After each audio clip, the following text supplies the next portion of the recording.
अस्सलाम वालेकुम। दुरूद शरीफ पढ़।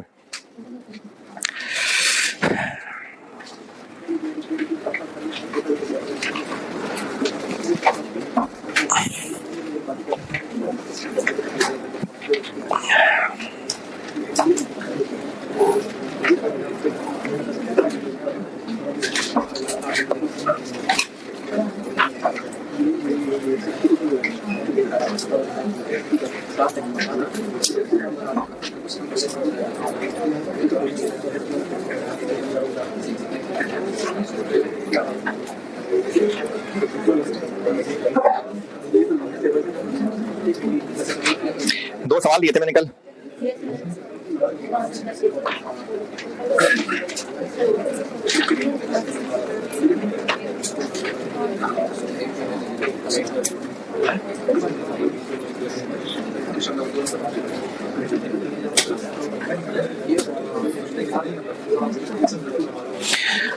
स्प्रिंग 22 था और ऑटम 18।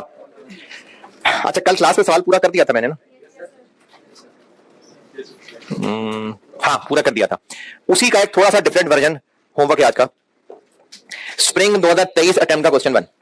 ये जो कल लर्निंग वाला सवाल किया था ना, उसी का ये थोड़ा मिलता जुलता वर्जन होमवर्क है आज का। स्प्रिंग 2000 बुक में नहीं है, ये रीसेंट अटेम्प्ट है।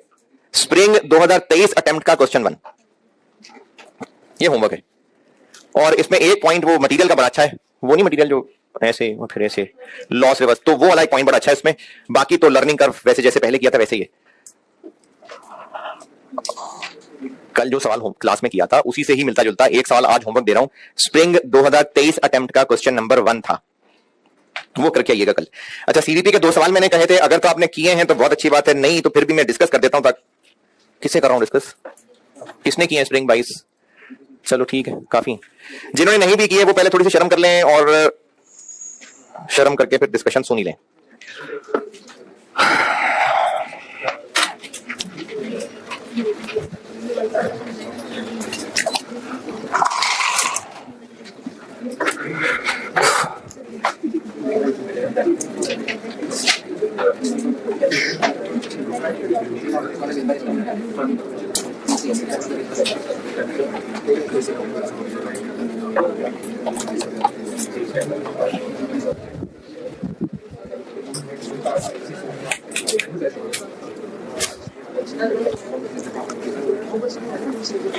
चलो, पढ़ा जा रहा है रेगुलर कस्टमाइज्ड है जी।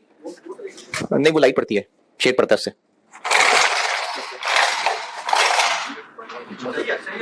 नहीं यार, आंखों में चमक नहीं आ रही? सबको सब देख लें।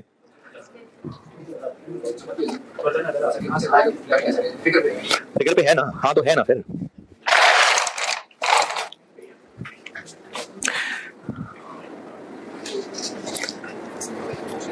हाँ ठीक है।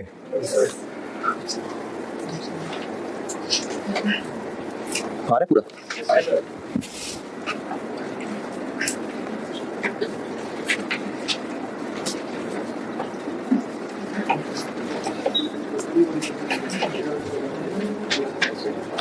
अब तो खैर है, वर्किंग दिखानी है। ठीक है, स्प्रिंग 22 कर रहा हूं पहले। स्प्रिंग 22 में सबसे पहली बात यह है कि सर समझ कुछ नहीं आया क्या करना है ना। ये कैसे पता है? चैप्टर का सवाल है, मार्जिन ऑफ सेफ्टी। और 2 ऑप्शंस हैं और दोनों ऑप्शंस में पर मंथ नेट प्रॉफिट निकालना है। तो बजटेड सेल्स भी ऑब्वियसली निकाल ही रहे हैं, तो बजटेड सेल्स निकाल ली, मार्जिन ऑफ सेफ्टी निकालना है, उसके लिए फिर ब्रेक इवन सेल्स निकालनी पड़ेगी और फिर मार्जिन ऑफ सेफ्टी निकलेगा। तो इस चैप्टर का सवाल है। अब सवाल आपको दिया हुआ है टोटल फिगर्स के साथ, कहीं यूनिट्स और प्राइस बताई हुई। तो हम ये काम पहले कर चुके हैं कि एक महीने या एक पीरियड की टोटल सेल से अगले पीरियड की टोटल सेल्स तक पहुंचना है, तो इनटू प्राइस चेंज भी और क्वांटिटी वॉल्यूम चेंज भी। सही है। तो अभी इस वक्त इस बिजनेस का कराची में जो शॉप्स हैं total 4.5 million per month sale है। अब ये चाह रहे हैं कि लाहौर में शिफ्ट करें। अब जब एक शॉप खोलें, लाहौर में 2 ऑप्शंस हैं। जिस शॉप पे इन्होंने जाना है, या तो वो एनुअल किराया एडवांस मांग रहा है या फिर मंथली किराया और साथ 2% कमीशन। ये 2 ऑप्शंस हैं। ये 2 जिन्होंने भी सवाल किया है, 2 ऑप्शंस पहचानने में कोई मसला? ये देखें 1 और ये 2, ठीक है, 2 ऑप्शंस हैं। तो इन 2 ऑप्शंस में दोनों ऑप्शंस के लिए प्रॉफिट निकालना है, प्रॉफिट निकालने के लिए सेल्स भी निकलेगी और दोनों ऑप्शंस की सेल्स निकल आएगी, ब्रेक इवन सेल्स निकलेगा, मार्जिन ऑफ सेफ्टी निकलेगा। यह है सवाल का प्लान। प्रॉफिट निकालने के लिए इनकम स्टेटमेंट बनानी है, ये ऑप्शन 1 की इनकम स्टेटमेंट और ये ऑप्शन 2 की इनकम स्टेटमेंट, और दोनों के लिए ये दिखाता हूं पहले सेल्स। अभी इस वक्त सेल्स टोटल एक महीने की कितनी होती है? 4.5। ये 4.5 मिलियन टोटल अमाउंट है। एक तो लाहौर आने से, पॉइंट नंबर 2 समझा रहा हूं, सेल्स का वॉल्यूम 30% ज्यादा होगा। किससे ज्यादा? तो एक तो डल जाएगी 1.3 वॉल्यूम चेंज। रेहान, ये नजर आ रही फिगर? ये आगे वॉल्यूम चेंज, लेकिन इसमें से 80% रेगुलर डोनट्स होंगे और 20% कस्टमाइज्ड होंगे, और ये जो कस्टमाइज्ड होंगे इनकी प्राइस 15% ज्यादा होगी। तो सेल्स में वॉल्यूम चेंज किया, इनमें से 80% इतनी ही रही और 20% को इनटू 1.15। ये पॉइंट नंबर 1 और पॉइंट नंबर 2 की कहानी है। ये मैंने सेल्स निकाली 4.5 मिलियन इंटू 1.3, 80 रेगुलर है, 20 को महंगा कर दिया। दोनों ऑप्शन में सेल्स यही है। तो जिन्होंने किया सेल्स की इस पॉइंट नंबर 1 और 2 की अंग्रेजी, और ये जो सोल्यूशन किया है इसमें कोई सवाल? ठीक है। वेरिएबल कॉस्ट, अभी इस वक्त एग्जिस्टिंग काम में 20% मार्जिन है, मतलब वेरिएबल कॉस्ट। तो 4.5 मिलियन का 80% कर लें तो वो वेरिएबल कॉस्ट है। अब वो जो वेरिएबल कॉस्ट है उसमें दो तरह की है, एक कॉस्ट ऑफ मेकिंग है और रिमेनिंग कॉस्ट ऑफ पैकिंग है। जो कॉस्ट ऑफ मेकिंग है, डोनट्स बनाने की कॉस्ट, रेगुलर की और कस्टमाइज्ड की डिफरेंट है, लेकिन packing for all donut same है। पैकिंग में 4% महंगे होना है, मेकिंग वाले में महंगे नहीं होना, लेकिन कस्टमाइज्ड की मेकिंग कॉस्ट डिफरेंट है। इसलिए वेरिएबल कॉस्ट के पहले किए दो टुकड़े। 4.5 मिलियन का 80% लिया। 80 क्यों? तो 4.5 का 80 लेके 75% मेकिंग, 25% पैकिंग। ये 4.5 मिलियन का 80% लेके वेरिएबल कॉस्ट निकली, और ये मेकिंग, ये पैकिंग, ये एग्जिस्टिंग है। अब चूंकि ये टोटल फिगर्स हैं तो इनमें 1.3 तो करना ही करना। क्यों? Volume change. और पैकिंग में रेगुलर कस्टमाइज को तोड़ने की जरूरत नहीं है, सबको 4% महंगा कर दिया। लेकिन मेकिंग के अंदर 80-20 दोनों को तोड़ना पड़ेगा और इसको 5% महंगा करना पड़ेगा। यह पॉइंट नंबर 3 की अंग्रेजी है। यह variable making, variable packing. Point 3 की अंग्रेजी और इस वर्किंग में कोई परेशानी है तो बोलें। और दोनों ऑप्शंस के अंदर ये सेल्स और वेरिएबल कॉस्ट सेम है, सिर्फ दूसरी ऑप्शन में एक एक्स्ट्रा वेरिएबल कॉस्ट आ गई क्योंकि उसको 2% ऑफ सेल्स कमीशन भी देनी है, तो वो भी वेरिएबल कॉस्ट है। तो ये दोनों ऑप्शंस की कंट्रीब्यूशन निकल आई और प्रॉफिट तक पहुंचने के लिए फिक्स कॉस्ट माइनस करनी है। तो जो ऑप्शन 2 है उसमें फिक्स कॉस्ट एक इधर ऊपर लिखा हुआ है, 1 लाख महीने का किराया और 8 लाख रुपए वैसे फिक्स कॉस्ट है। तो ये तो रेलिवेंट नहीं है। रेलिवेंट? शाबाश, हम सीवीपी डिस्कस कर रहे हैं, है रेलिवेंट। सीवीपी करा रहा हूं डिस्कस, सीवीपी, उसमें कौन सा रेलिवेंट है? ये मैं सीवीपी का सवाल डिस्कस कर रहा हूं। हाँ, तो मैं सीवीपी का होमवर्क डिस्कस कर रहा हूं ना, इसमें तो रेलिवेंट नहीं है। इसमें तुमने इनकम स्टेटमेंट बनानी है तो फिक्स कॉस्ट लिखनी है। तो ये 8 लाख फिक्स कॉस्ट है और ऊपर एक रेंट है 1 लाख का। तो ये ऑप्शन 2 में ये दो फिक्स कॉस्ट आ गई। और ऑप्शन 1 के अंदर अदर फिक्स कॉस्ट 8 लाख तो है ही है, लेकिन रेंट 25 लाख साल का है। हम एक महीने की इनकम स्टेटमेंट बना रहे हैं, इसलिए डिवाइड बाय 12। और सवाल में अगर ये लोन और इंटरेस्ट ना दिया होता ना तो ऑब्वियसली लाइन ना आती। अब इस लाइन लिखने का मकसद यह है कि अगर महीने का रेंट देना है, ऑप्शन 2 वो देना है महीने के एंड पे, लेकिन ऑप्शन 1 में पूरा का पूरा एनुअल रेंट पहले दिन दे देना है, तो इसलिए उसके ऊपर हमें एक महीने का इंटरेस्ट लेना पड़ा। ये जो सारा का सारा 25 लाख एनुअल रेंट पहले दिन पे कर देना है। और ये जो पॉइंट लिखा हुआ है ना,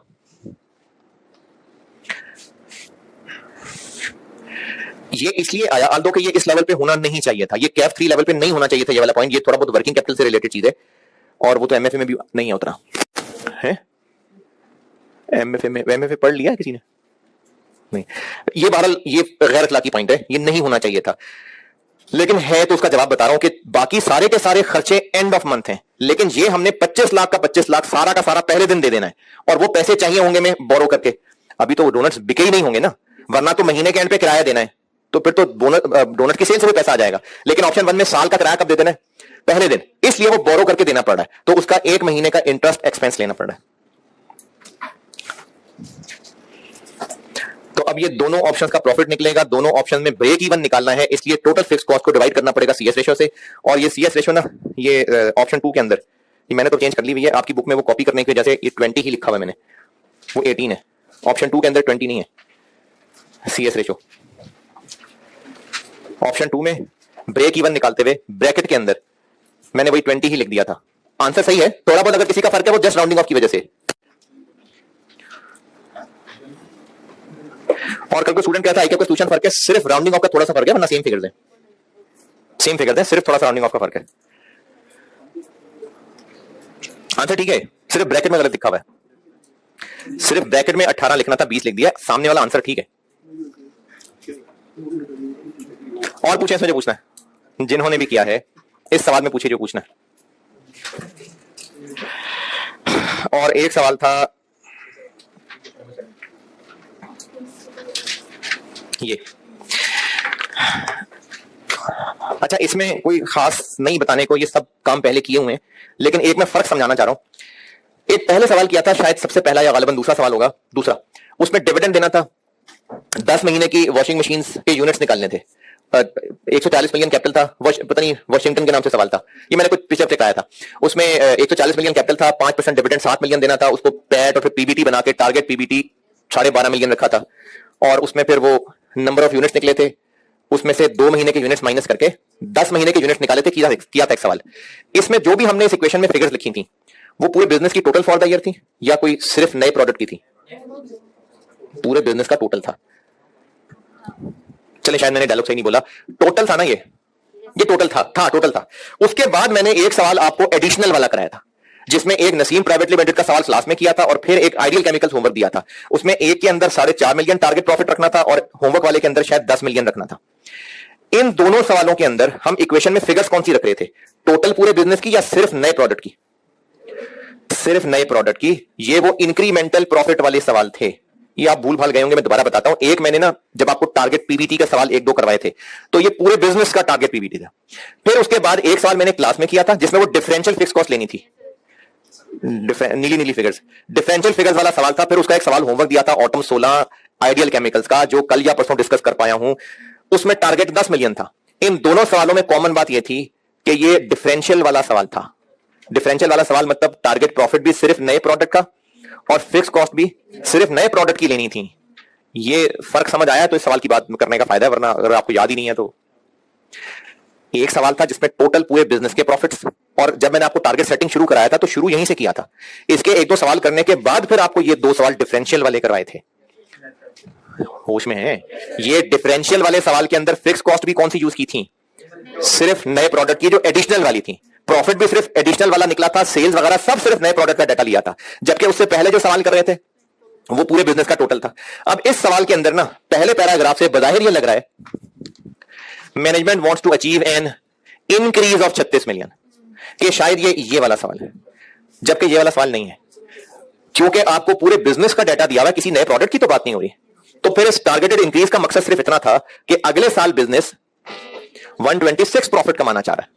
अब उसको टारगेट 126 बोलने की बजाय उसने कह दिया कि 36 एक्स्ट्रा, तो ये इंक्रीज से ये वाला सवाल नहीं बन गया। इन सवालों के अंदर फर्क ये था कि कोई नया प्रोडक्ट था, बिजनेस का टोटल डाटा नहीं था, सिर्फ नए प्रोडक्ट का डाटा था, इसलिए फिक्स कॉस्ट भी सिर्फ नए प्रोडक्ट की यूज करनी थी। जबकि इससे पहले वाले सवालों में टोटल बिजनेस था। इस सवाल में बजाहिर लग रहा है achieve an increase of 36 million के शायद डिफरेंशियल वाला सवाल है, लेकिन नहीं है, क्योंकि पूरे बिजनेस का टोटल डाटा दिया हुआ है। तो एक बात तो इस सवाल में यह बतानी है, और उसके अलावा सवाल में हमने करना क्या है, कैसे पता इस टॉपिक का सवाल है?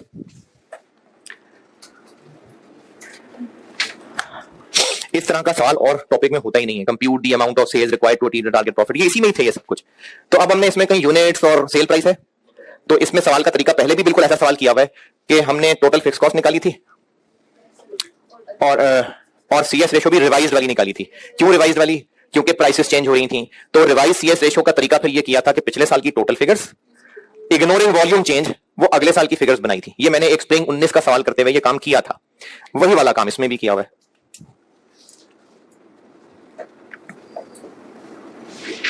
ये पिछले साल की ही टोटल फिगर्स को लेके उनमें प्राइस चेंजेस डाली हुई है। अब जिन्होंने सवाल किया है वो बताएं इसमें क्या पूछना है। इसका मतलब नहीं किया, क्योंकि एक बात तो कंफर्म पूछनी बनती है। वो इसलिए लिखा हुआ है क्योंकि डिस्काउंट दे रहे हैं हम, वो उस हिसाब से नेट लिखा हुआ। एक और चीज पूछनी बनती है। हाँ, ये ना पिछले साल की जो सेल्स थी,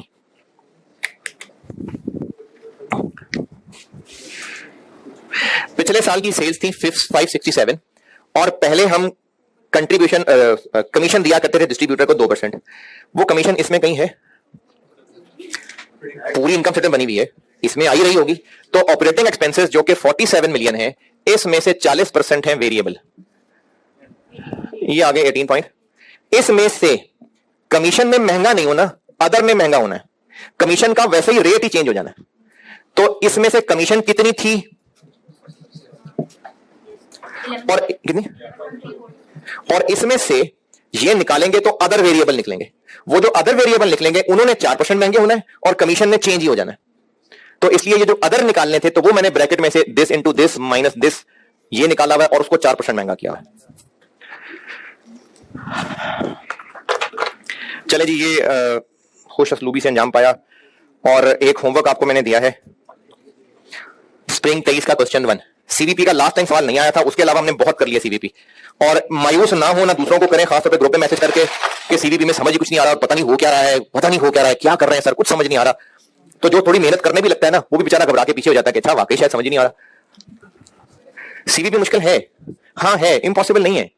और अगर आप गौर करेंगे ना, सारे के सारे सवालों में सीवीपी में शायद 40% 50% बिल्कुल सेम काम हो रहे हैं। कहीं कोई कैलकुलेशन में कोई कॉम्प्लिकेटेड चीज है तो है, अदरवाइज आधे के बराबर तकरीबन सब सवालों में सेम काम हो रहा है। शॉर्ट टर्म डिसीजन मेकिंग मैंने आपको पहले कुछ जनरल सवाल कराए थे, और शॉर्ट टर्म डिसीजन मेकिंग में ये सीखा था कि हमने जो भी फैसला करना है, इनकम एक्सपेंसेस सिर्फ वो लेने हैं जो रेलेवेंट हैं। रेलेवेंट के लिए 4 टिप्स बताई थी। इस प्रपोजल की वजह से जो एक्स्ट्रा इनफ्लो होगा, इस प्रपोजल की वजह से जो आउटफ्लो होगा, एक इनफ्लो होना था, इस प्रपोजल की वजह से जाया हो जाएगा, वो कॉस्ट है।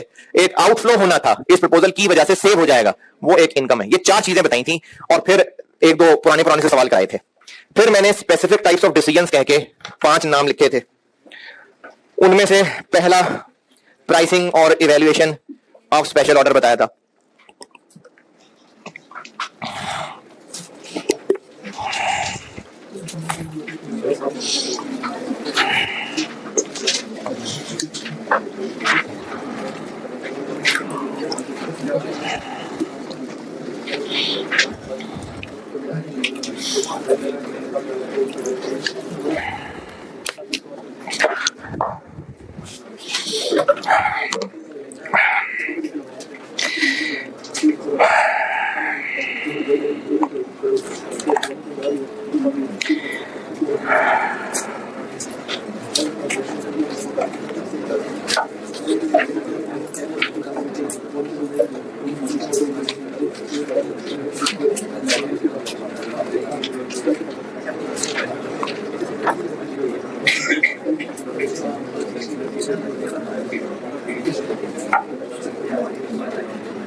अच्छा, मैंने कल ये हेडिंग लिखी थी कि pricing evaluation of special order.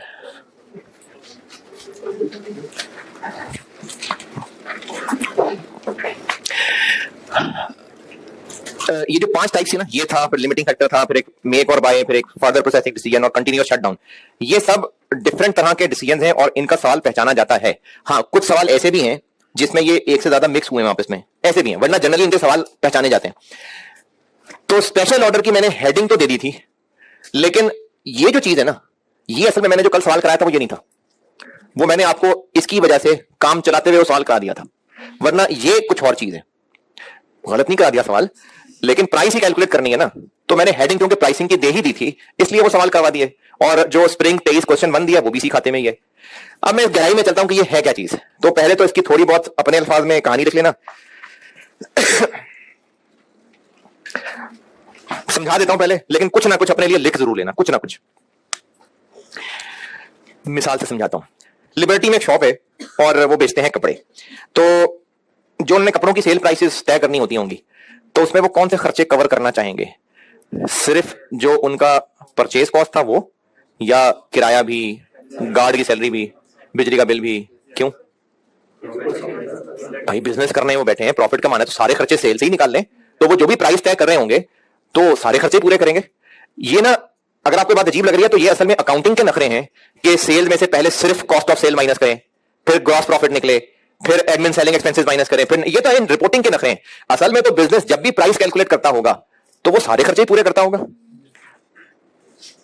और मिसाल, ये जो उस दिन मैंने मिसाल दी थी, वो पैक में जो वर्कशॉप एक आई करनी थी। हाँ, तो पैक या कोई भी कॉलेज जो फीस डिसाइड करते होंगे, अच्छा असल में तो खैर मार्केट कंपटीशन में ही है, लेकिन वैसे थ्योरेटिकली स्पीकिंग फीस की कैलकुलेशन करते हुए कौन कौन से खर्चे कवर करने चाहिए? आप स्टूडेंट बनकर सोचेंगे तो आप तो कहेंगे कुछ भी नहीं करना चाहिए, मुफ्त होना चाहिए, बल्कि हमें पैसे देने चाहिए कि लो बेटे खा पी लेना कुछ। तो इसलिए स्टूडेंट बनकर ना सोचे, वैसे बात कर रहा हूं।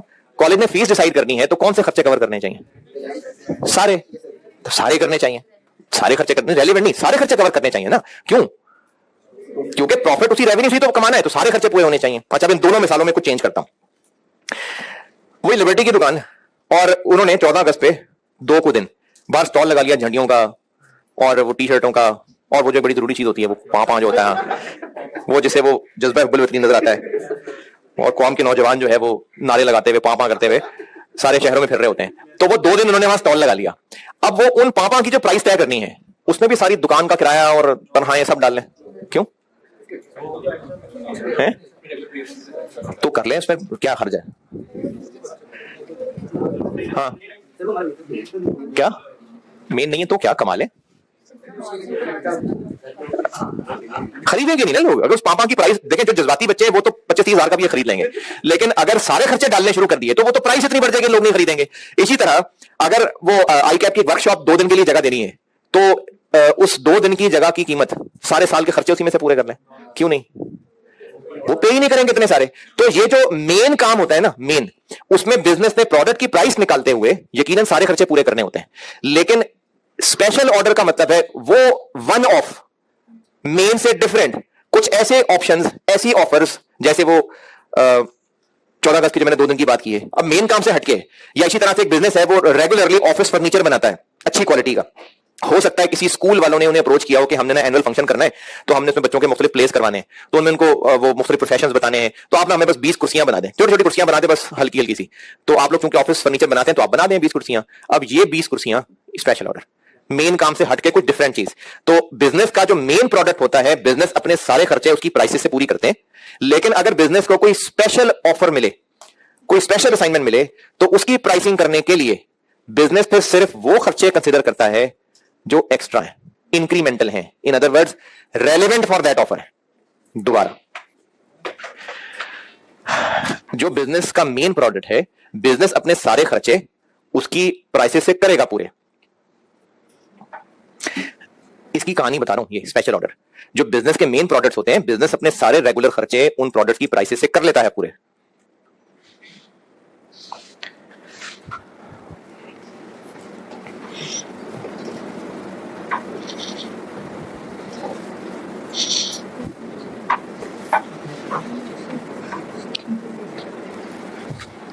अल्फाज याद करके लिखेंगे तो जो टूटा फूटा याद रहेगा वही लिखेंगे, अपने आप को समझा लें।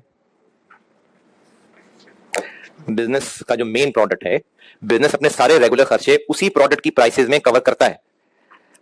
इसलिए बिजनेस को अगर कोई वन ऑफ डिफरेंट सी ऑफर मिले कहीं से, कोई ऑफर, कोई जॉब, कोई प्रपोजल जो मेन काम से डिफरेंट है, तो उसकी प्राइसिंग या वैल्यूएशन के लिए सिर्फ इंक्रीमेंटल वाली कॉस्ट कंसीडर होंगी, यानी रेलेवेंट कॉस्ट कंसीडर होंगी।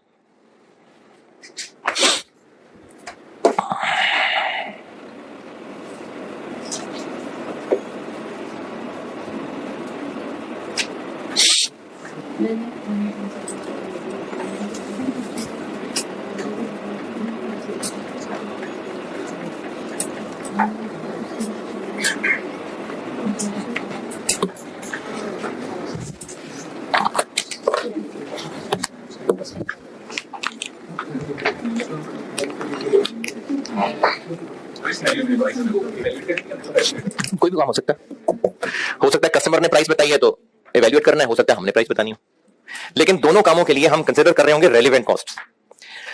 अच्छा, सवाल के अंदर मुश्किलों की वजह से ये जो रेलिवेंट कॉस्ट पहचानना है, इसमें ना बहुत सारी वैरायटियां हो सकती हैं। तो अगर आप उन सब वैरायटियों की तफसील में ना भी जाएं, और वो जो 4 असूल बताए मैं आपको, इस ऑफर की वजह से जो इनफ्लो होगा, इस ऑफर की वजह से जो आउटफ्लो होगा, एक आउटफ्लो होना था इस ऑफर की वजह से बच जाएगा, एक इनफ्लो होना था इस ऑफर की वजह से जाया हो जाएगा, ये 4 असूल भी काफी हैं। लेकिन इसमें जितनी गहराइयां टेस्ट होती है ना, उनमें से कुछ कॉमन बातें निकाल के बच्चों के आसानी के लिए फार्मूले लिख दिए हैं। तो आप वो फार्मूले याद भी कर लें सपोर्ट के लिए, और सोच के भी चलेंगे तो भी बहुत अच्छी बात है, लेकिन फार्मूले याद कर लेंगे तो ये कि टाइम बचेगा। तो अब हम लोग चलते हैं डिटेल्स ऑफ रेलिवेंट कॉस्ट। ये मैंने किया, ये हुआ है, मैंने क्या मतलब अक्सर किताबों ने ये काम किया होता है, मैंने जरा थोड़े डिफरेंट तरीके से कर दिया है। ये मैंने दुनिया में वाहिद मैंने जो काम कर रहे हैं, किताबों के अंदर है ये डिटेल्स डिस्कस्ड, मैंने थोड़े डिफरेंट तरह से और शाखें बना दी हैं। करने हम ये लगे हैं कि मुख्तलिफ सिनेरियोज बनाए हुए हैं कि अगर ये हो तो रेलिवेंट कॉस्ट क्या है, अगर ऐसे हो तो रेलिवेंट कॉस्ट क्या है, तो उसकी मुख्तलिफ शाखें, मुख्तलिफ सिनेरियोज बना के ना एंड फार्मूले लिखे हुए हैं। समझाऊंगा, सारे समझाऊंगा, तो आप अगर वो याद कर लेंगे तो उसमें हेल्प हो जाएगी। इसके लिए आप आ जाएं page, short term decision making में शायद दूसरे ही पेज पे होगा,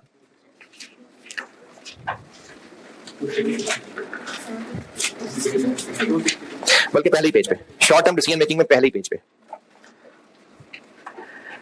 मैंने एक हेडिंग बनाई हुई है, रेलिवेंट कॉस्ट पहचानने में मुश्किलें। चैप्टर में पहले ही पेज पे 262, ये अगले पेज और उससे अगले के शुरू तक चल रहा सारा। अच्छा, इसमें ना ये किताब लिखने में मेरे लिए थोड़ी सी मुश्किल थी सबको शाखों में बांटना, तो मैंने वो शाखें बनाने की बजाय पॉइंट्स ABC 1 2 3 कर दिए। तो लिख मैंने उस शक्ल में दिए, और आपको समझाने के लिए मैं बोर्ड पे शाखें भी बना देता हूं, लेकिन शाखें में टूटी फूटी अंग्रेजी लिख रहा हूं, यानी कंप्लीट बोर्ड पे नोट्स नहीं बना रहा, शाखें बना के मैं उस लिखे हुए को रिलेट करके समझा रहा हूं बस। पेज 262। अच्छा, पढ़ने क्या लगे, कोई स्पेशल ऑफर होगी, उस पर या तो हमने कस्टमर को प्राइस बतानी होगी या कस्टमर की बताई हुई प्राइस पे हाँ या ना करना होगा, और हमारी वो सारी कैलकुलेशंस में से कौन से खर्चे इस्तेमाल होने जो रेलिवेंट है। अब ये रेलिवेंट में सवालों में क्या क्या वैरायटियां हो सकती हैं, उनको पहचानना कैसे है, मुख्तलिफ सिनेरियोज के मैंने हल निकाल के फार्मूले बना दिए, याद कर लें फायदा होगा, और कॉन्सेप्चुअली भी याद रखें क्योंकि सवाल में इनके कुछ मिक्सचर भी टेस्ट हो सकते हैं। एक मिसाल बना के समझाता हूं, और कुछ आइटम हो सकते हैं मिसाल बदल दूं। एक मिसाल बता रहा हूं, वही मैं वो चेयर्स वाली मिसाल ले लेता हूं। एक स्पेशल ऑर्डर मिला है। अच्छा, ऑर्डर से मुराद ना अभी पक्का नहीं हुआ है, अभी उसने हमें परचेज ऑर्डर भेजा है या कह लें कोटेशन भेजी है, तो हमने उसकी अमाउंट को या तो हाँ या ना करना है या उसको प्राइस कैलकुलेट करनी है। तो ये ऑर्डर, ऑफर, जॉब, कोई भी वर्ड हो सकता है। एक स्पेशल कस्टमर की तरफ से हमें एक प्रपोजल ये आया है कि आप ना हमें 100 स्मॉल चेयर्स बना दें, ये बच्चों के लिए बनवानी है हमने। वैसे हमारा काम ऑफिस फर्नीचर है, लेकिन हमने 100 चेयर्स बना के देनी है। अब इन 100 चेयर्स बनाने के लिए रिसोर्सेज क्या क्या चाहिए होंगे? डायरेक्ट मटेरियल चाहिए होगा, डायरेक्ट लेबर चाहिए होगा, फिर वेरिएबल ओवरहेड्स और फिक्स्ड ओवरहेड्स, और उसके अलावा भी एक और चीज लिख रहा हूं, हमें कुछ प्लांट मशीनरी वगैरह चाहिए हो सकती है, ये भी चाहिए हो सकता है, यानी कुछ पीपीई कह दो, प्रॉपर्टी प्लांट इक्विपमेंट, हमें ये रिसोर्सेज चाहिए। इस काम के लिए 100 चेयर्स बनाने के लिए मटेरियल चाहिए 210 केजी, और लेबर चाहिए हमें, इनसे हमें 80 घंटे काम लेना पड़ेगा, और कुछ इसी तरह से बाकी चीजें भी चाहिए। कुछ मशीन आर्स हो सकते हैं, लेबर आर्स हो सकते हैं।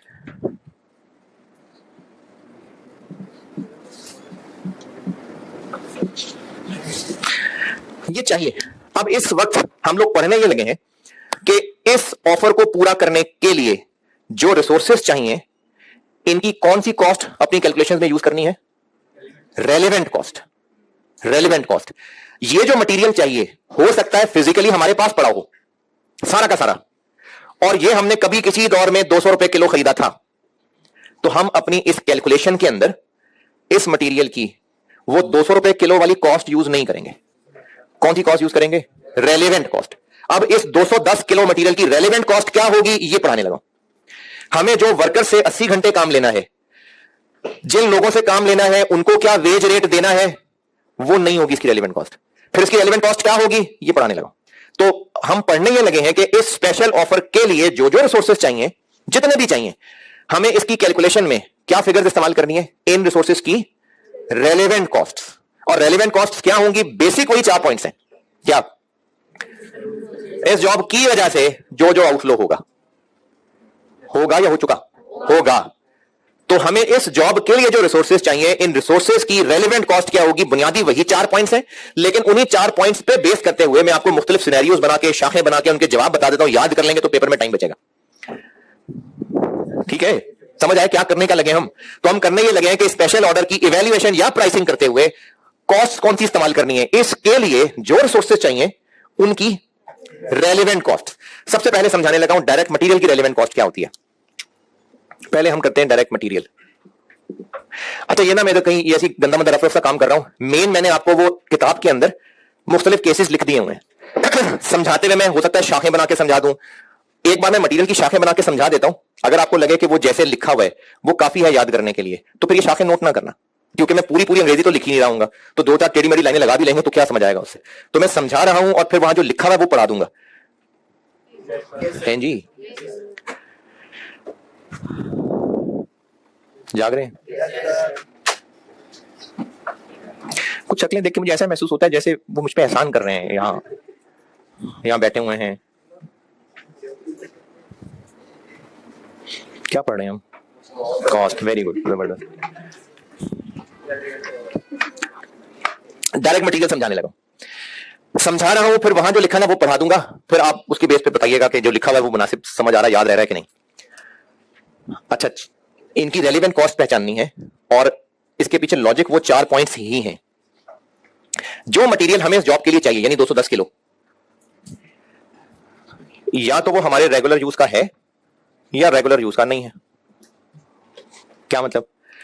हमें इन चेयर्स के लिए जो प्लास्टिक या मेटल चाहिए, ये वही है जो हमारे मेन प्रोडक्ट्स में भी इस्तेमाल होता है, या हमें ये कोई और डिफरेंट तरह का मटेरियल लगाना पड़ेगा? तो ये अगर हमारे रेगुलर यूज में है तो फिर 2 बातें हो सकती हैं। हमें इस जॉब के लिए 210 किलो चाहिए, या ये हमारे स्टॉक में पड़ा हुआ है या नहीं पड़ा हुआ।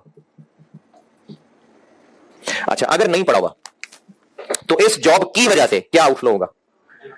जो हमें बाहर से लाना पड़ेगा, उस पे जो पैसे देने पड़ेंगे, वो इस 210 किलो यूज करने की रेलेवेंट कॉस्ट। समझ आ रहे हैं? वो मटेरियल रेगुलर यूज का है और स्टॉक में नहीं है, तो रेलेवेंट कॉस्ट क्या हुई? है वही 4 बातें कि एक्स्ट्रा जेब से क्या जाएगा, क्या इनफ्लो होना था अब नहीं होगा, क्या आउटफ्लो होना था अब बच जाएगा, क्या इनफ्लो, वही 4 बातें। तो इस जॉब की वजह से ये 210 किलो लाना पड़ेगा, तो क्या एक्स्ट्रा खर्चा होगा? जो उनको खरीदने पे खर्चा होगा। और अगर हम खुद बना लिया करें किसी और फैक्ट्री में अपनी, तो उनको बनाने में जो खर्चा होगा। अच्छा, उनको बनाने में खर्चा होगा वेरिएबल सिर्फ या फिक्स्ड भी? वेरिएबल सिर्फ या फिक्स्ड? सिर्फ वेरिएबल, क्योंकि हम वो 210 किलो अगर अपनी किसी और फैक्ट्री में और बनाएंगे तो वेरिएबल खर्चा ही और होगा ना, फैक्ट्री का रेंट थोड़ी और पड़ेगा। तो अगर हम खरीदेंगे तो जितना खरीदने पे खर्चा होगा या पिछले महीने जितने का मिलता था होगा, और अगर खुद बनाएंगे तो जितना बनाने पे खर्चा होगा।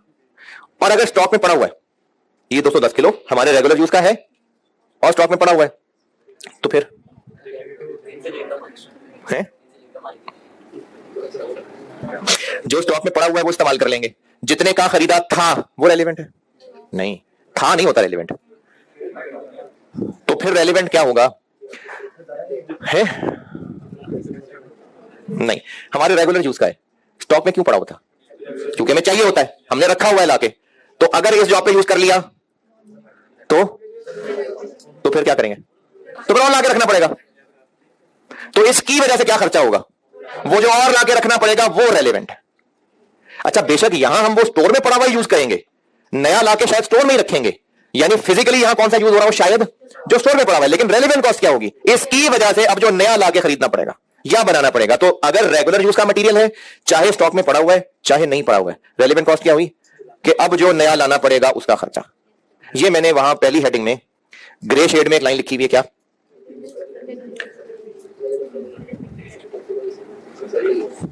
ठीक है, अगर मटेरियल हमारे रेगुलर यूज का है और चाहे वो स्टॉक में है चाहे नहीं है, उसकी relevant cost is equal to कि अब कितने का मिलेगा या अब कितने का बनेगा। इसको ना रिप्लेसमेंट कॉस्ट भी कहते हैं। लिखा हुआ शायद मैंने, इसको रिप्लेसमेंट कॉस्ट भी कहते हैं। तो अगर मटेरियल रेगुलर यूज का है, चाहे स्टॉक में है चाहे नहीं है, इसको इस जॉब पे यूज करने की रेलेवेंट कॉस्ट क्या होगी कि अब ये नया कितने का आएगा। ओके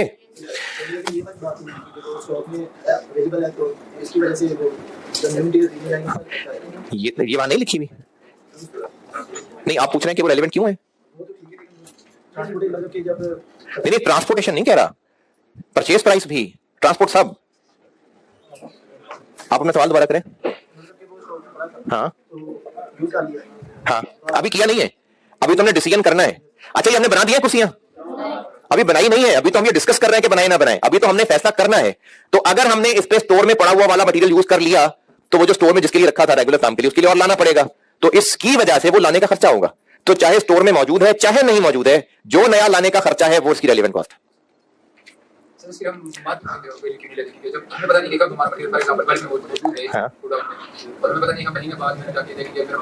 तो मार्केट वैल्यू ले रहे ना कि हम मार्केट से कितने का मिलता है। हाँ हाँ, तो वही है ना, उसी को कह रहा हूँ, और क्या कह रहा हूँ, यही कह रहा हूँ कि अब लाएंगे तो कितने का मिलेगा, यही का है।